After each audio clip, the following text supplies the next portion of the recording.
CCW Austin has reached its happy hour phase, and you should get even happier yourself listening, because we have a tremendously insightful interview coming at you. We have Zell of the Dell Technologies, and she is going to talk about her session, which really explored people, process, and how to improve your overall organization, drive a better experience, make better connections with customers. So Deb, how is everything? Well, it's the happiest hour, so I'm very, I'm pretty thrilled about how things are going. So one of the things, I mean, everyone's heard the cliche of kind of dividing people, process, and technology, but our session, your track, really aligned people and process. You looked at them kind of simultaneously. Why is that so important? Well, if we all operate our different parts of the experience in isolation, we're inadvertently going to cause problems for everybody else, and they in turn will cause problems for us. So much the better if we can align everybody across those different divisions, and also partner, because sometimes we don't have the resources that we need in order to bring about a really great customer experience. Now, you said things there that the typical contact center is struggling with. They're facing that challenge of that alignment, that partnership. What are some easy steps? What are some easy recommendations? I'm not saying you're going to fix it overnight, but to get on the right track. You know, it's funny. The contact center, tends to think of itself as, being at the end and on the receiving end. And in a lot of cases, that's true. However, there are things that the customers say to those folks in the contact center that other parts of the business would definitely want to have access to. And so, I think we're seeing an age where the contact center is about to be highly empowered to share out what I like to call gold nuggets. So what are those things that customers are calling in to either complain about or to try to get some resolution to? That puts the contact center in a very powerful place where if they can take those things to the different parts of the business that can act on those parts of the business will definitely value that, and then also possibly improve the things that would ultimately have an impact on the contact center. Now, oftentimes when that question comes up, that challenge comes up, we think about it from the perspective of contact center people, customer experience people. How can we get the rest of the business to listen, to understand? But what can we do from within to make our message more relevant, more resonant to other parts of the business?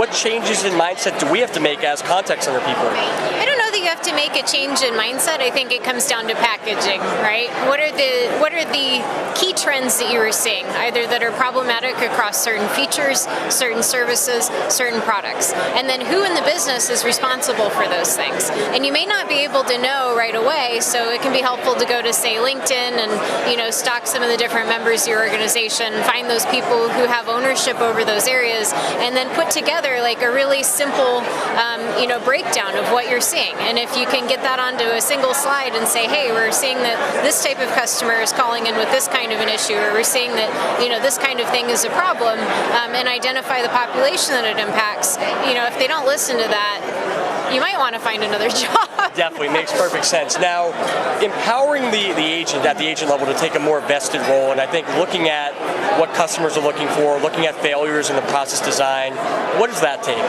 Well, so contact center staff are in a unique position.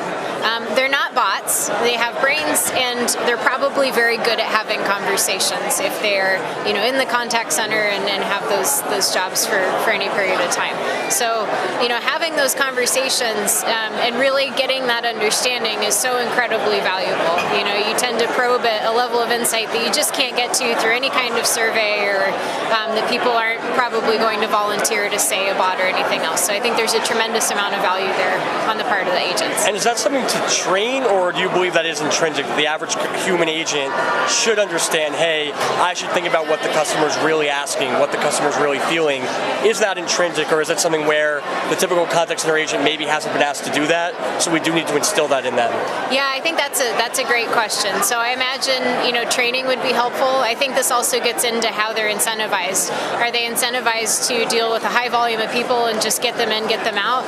If so, okay, fine, you're meeting your short-term metrics, but I think longer term you actually end up leaving a lot of value on the table if they're not put in a position where they can have those conversations. Now, when we invite speakers like you to come to our program, we obviously invite you because you're going to be an insightful, helpful speaker, but also to celebrate some of your successes and wins. So in your role, I mean, what would you identify has been that big accomplishment, that big thing that was like, this is why people should have come to your session and been enamored with seeing Zell speak?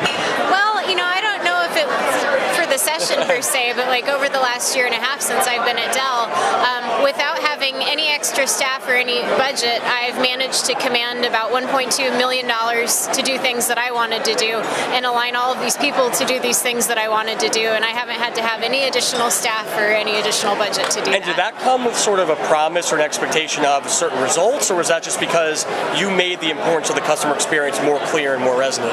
Well, the thing is that this is a really big question in the experience world right now. How do we actually, what do we promise, right? We don't, and this is where it becomes really important to qualify the outcome that we want, right? So I've worked across the organization. I'm also coming from a design background, so I'm not an MBA. Quantifying things isn't necessarily what I think of first, or it hadn't been. I'm getting I'm getting better at that. But it was really, what kind of outcome are we all trying to accomplish? All right, we want people to come to our site. We want them to understand what we have to offer. We want them to make contact with us. Great.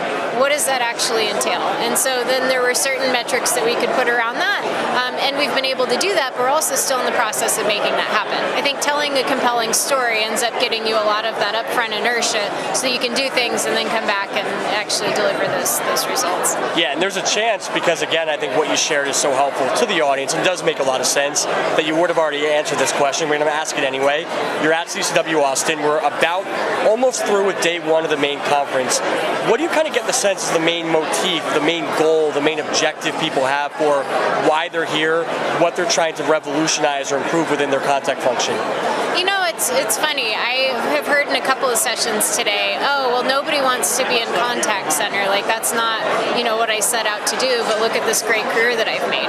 And, okay, that's fine, but I think we're about to see this really transformational shift where other parts of the business are going to recognize the value that comes from having this team of folks who can have conversations with customers and who should be brought into these, other parts of designing process, features, solution services, etc. So I think, what we're starting to hear a little bit about now is, how do we get out of this reactive firefighting mode of responding to the calls that are coming in?